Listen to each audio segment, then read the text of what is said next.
Hello everyone, welcome to SS education class. आज हम लोग अपने प्रीवियस ईयर क्वेश्चंस को लेके आगे बढ़ेंगे।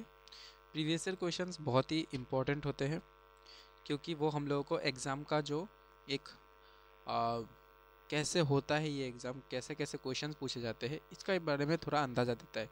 हो सकता है कि क्वेश्चन थोड़ा हार्ड आए, वो अलग बात है, पर कैसे क्वेश्चंस आते हैं उसका एक अंदाज़ा हो जाता है। तो उसको लेके डिस्कस करना मैं सोचता हूँ बहुत ज़रूरी है। तो इसीलिए हम लोग प्रीवियस ईयर क्वेश्चंस को लेके चल रहे हैं आगे। तो आज हम लोग नेक्स्ट पार्ट में चलते हैं, जो हम लोग फिर से वही कर रहे हैं पेपर 3, और जो कि HS एंड इक्विवेलेंट है। और आज हम लोग करेंगे question number 26। So which of the following pairs is incorrect with reference to the dance form. तो इसमें से कौन सा पेयर इनकरेक्ट है? यक्षगाना दिया गया है तमिलनाडु, क्षत्रिय दिया गया है असम, मोहिनीअट्टम दिया गया है केरला एंड उड़ीसा दिया गया है उड़ीसी। तो इनमें से जैसे कि हम लोग देखेंगे कि कौन सा करेक्ट है, क्योंकि इनकरेक्ट बोला है तो इनकरेक्ट को हम लोग को हटाना है, ठीक है। तो वो हम लोग देख लेते बाद में। तो क्षत्रिय असम, ये तो क्षत्रिय जो असम का है ये बहुत ही इंपॉर्टेंट डांस फॉर्म है, असम का है, ठीक है। ये हम लोग पढ़ेंगे। One of the most important जो डांस फॉर्म है असम का वो है क्षत्रिय। फिर क्या है, मोहिनीअट्टम केरला का डांस फॉर्म है, करेक्ट है। फिर उड़ीसा, ये उड़ीसा का है। और ये तीनों डांस फॉर्म बहुत ही इंपॉर्टेंट है, और उसके साथ और भी है, हम लोग पढ़ेंगे इसके बारे में डिटेल में। तो इसमें जो इनकरेक्ट है वो है यक्षगाना। यक्षगाना तमिलनाडु का नहीं है, यक्षगाना है कर्नाटका का।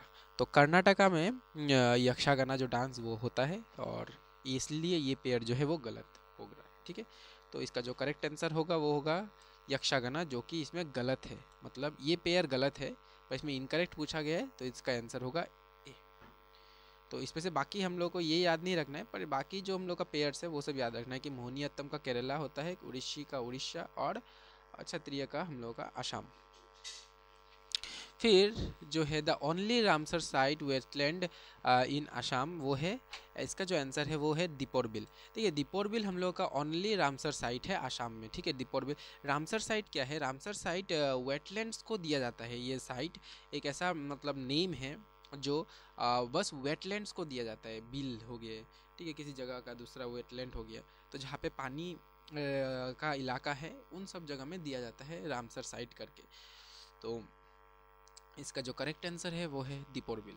तो करेक्ट आंसर होगा दीपोर बिल, हम लोग के आसाम का only wet Ramsar site, okay. फिर जो है बेटी बचाओ बेटी पढ़ाओ में कौन सा मिनिस्टर्स इन्वॉल्व नहीं है बोला था। तो हम लोग जान लेते हैं कि कौन से बेटी बचाओ बेटी पढ़ाओ में कौन से मिनिस्ट्रीज इन्वॉल्व है, तो हम लोग को पता चल जाएगा कि कौन से मिनिस्ट्रीज इन्वॉल्व नहीं है। तो इसमें से ministry of health and family welfare ये भी इन्वॉल्व है, ministry of women child development ये भी इन्वॉल्व है, और ministry of human resource development भी इन्वॉल्व है। मिनिस्ट्री ऑफ रूरल डेवलपमेंट वैसे भी बेटी बचाओ बेटी पढ़ाओ में क्या ही करेंगे, तो इसीलिए मिनिस्ट्री ऑफ रूरल डेवलपमेंट जो होता है वो इसमें इन्वॉल्व नहीं है, बाकी सब इन्वॉल्व है। तो इसमें नॉट का बारे में पूछा था, तो आंसर हो जाएगा ऑप्शन बी। आशा करता समझ में आया। नेक्स्ट, आसाम मेडिकल कॉलेज कहाँ पे सिचुएटेड है? आसाम मेडिकल कॉलेज कहाँ पे सिचुएटेड है? तो ये जो इसका आंसर है वो है डिब्रूगढ़। तो आसाम मेडिकल कॉलेज डिब्रूगढ़ में सिचुएटेड है, ठीक है।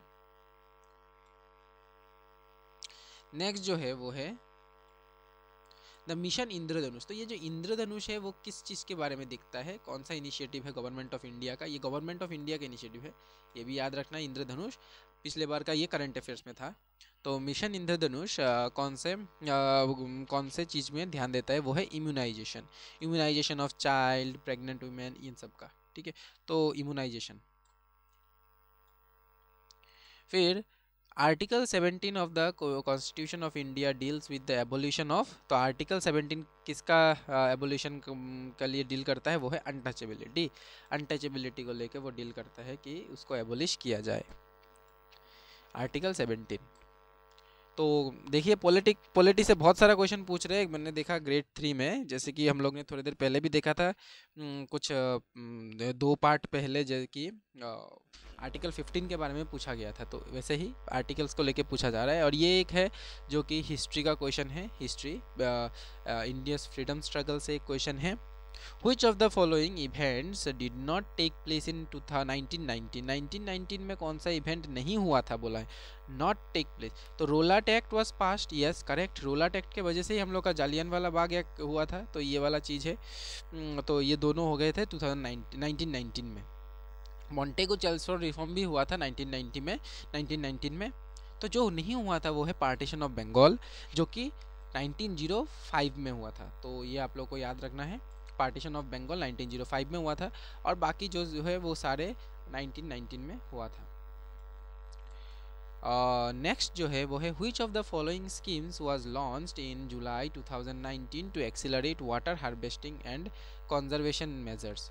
Which of the following schemes was launched in July 2019 to accelerate water harvesting and conservation measures। तो ये इसका जो करेक्ट आंसर है वो है जल शक्ति अभियान, और ये जुलाई को किया गया था, 1 जुलाई से 2019 के 1 जुलाई से किया गया था, जो कि harvesting and conservation of major था। और ये बोल सकते हैं आप लोग करंट अफेयर्स का एक क्वेश्चन है, जल शक्ति अभियान होगा इसका आंसर, करेक्ट आंसर। मिशन से भी है तो स्कीम। अच्छा, which of the following location is not associated with the petroleum sector? इसमें बोला कि कौन सा पेट्रोलियम सेक्टर नहीं है, तो हम लोग देख रहे हैं इसमें जो एक ऑप्शन है मार्गेरिटा, ये ना कोल से रिलेटेड है, ये कोल से रिलेटेड है। तो ये आपको अगर पता है तो आप लोग इसका आंसर कर पाएंगे। कि बाकी तीनों के बारे में अगर आइडिया नहीं भी है तब भी आप लोग कर सकते हैं, क्योंकि मार्गेरिटा जो है वो कोल से रिलेटेड है और बहुत ही इंपॉर्टेंट एक जगह है जहाँ से कोल का एक्सट्रैक्ट होता है। तो Margherita related to coal, not related to petroleum. Okay, तो इसका आंसर जो हो जाएगा वो होगा मार्गेरिटा जो कि पेट्रोलियम से एसोसिएटेड नहीं है।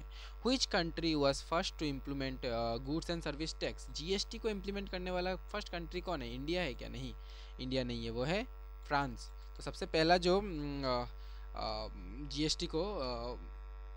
जीएसटी को इम्प्लीमेंट करने वाला जो सबसे पहला जो देश है वो है फ्रांस। तो जीएसटी को सबसे पहला जो इम्प्लीमेंट करने वाला है वो है फ्रांस, तो ये याद रखना है आप लोगों को। फिर नेक्स्ट जो है ये सब हम लोग बाद में डिस्कस करेंगे। तो आज के लिए इतना ही, 10 क्वेश्चंस है, और थोड़ा नेक्स्ट पार्ट में हम लोग अलग और क्वेश्चंस लेके आएंगे, डिस्कस करेंगे, ठीक है। तो आज के लिए इतना ही, थैंक यू, जय हिंद, जय आसाम।